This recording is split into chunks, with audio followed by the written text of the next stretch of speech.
We have a visitor.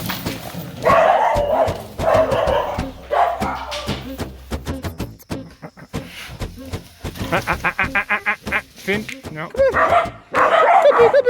here.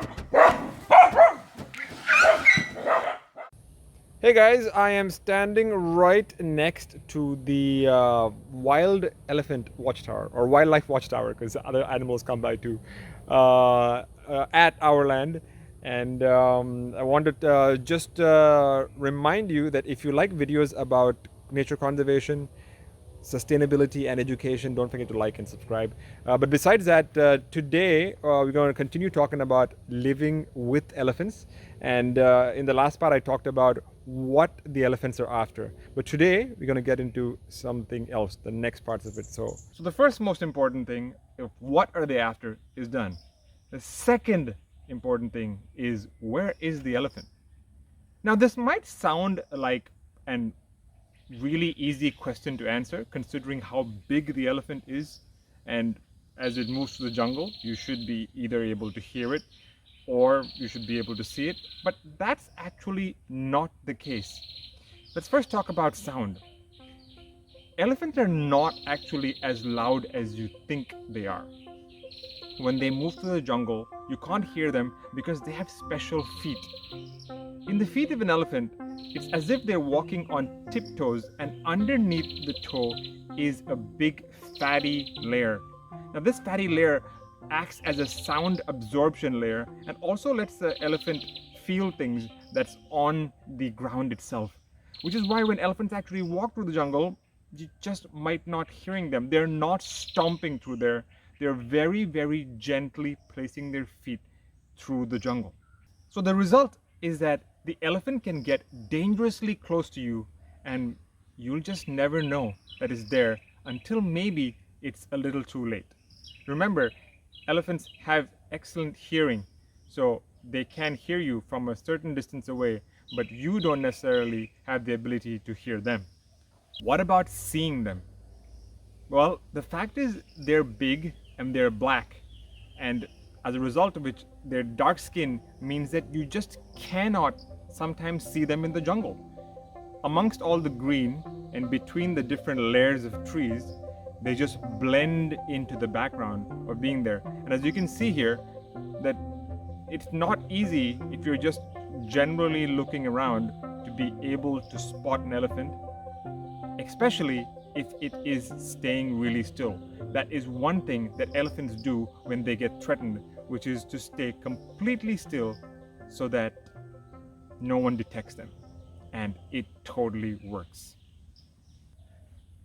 So you can't hear them and you can't see them. So how do you really know when elephants are around? That's a good question. So that's why we use trail cameras with SIM cards in them, so that the trail cameras can communicate with our mobile phones and let us know when an elephant is around in a certain pathway. But we can't just put up our trail cameras like that. We need to put them up like that. This is a metal encasing for our trail cameras because, as you can see the dirt over here on the camera itself, this is signs of the elephants rubbing themselves on the camera. And sometimes they can sense the infrared light that's coming off the camera and are very curious about the camera and can play around with the camera itself.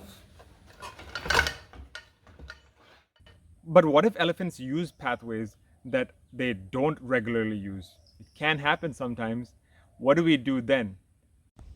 That's why we have man's best friend to protect us, right? We have Marley, Finley, and Mr. Bean over here who help us out over here with the elephants. And these guys are amazing because they can hear 4 times further away than humans can hear, right? And they're amazing to have around the eco village.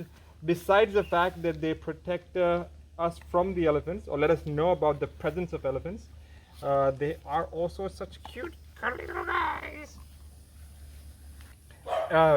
Dogs usually would start barking way before we can even see the elephant and let us know that there is an elefante in the vicinity. So besides the benefits of dogs letting us know that the elephants are here, there's another added benefit. They let the elephants know what their boundaries are so that elephants don't just waltz into the eco-village whichever way they want to go. Dogs usually bark at the elephants and let them know that this is human territory, this is my territory, you need to stay out of here. But it doesn't always work out that way.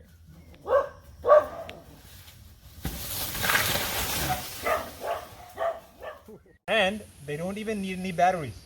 Go for it.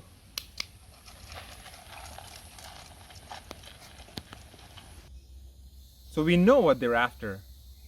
We know how to know they're there. And what is the third step? The third step is to have compassion. A compassion for a being that is so beautiful and so magnificent, but yet we have pushed this animal to the very edge. For agricultural land, we have destroyed their homes. For their ivory tusks, we have killed them. And now there's only 35,000 wild Asian elephants left in the world today, and they're considered an endangered species. So they might come into our homes or into our gardens and destroy things and suck up some of our water, eat some of our food. But it's really important for us to realize that it's not just us humans here on this planet. The sign of being a greater being is to show compassion to the other beings that live alongside us. So if you truly love Asian wild elephants or just any wild being or just any being out there, I'd say definitely please try to protect land, push for land protection legislation, take your own efforts to protect land, or join OurLand in protecting land around the world. I hope to see you in our next video. Once again, don't forget to like and subscribe, and I hope you learned a little bit about how to live with wild Asian elephants.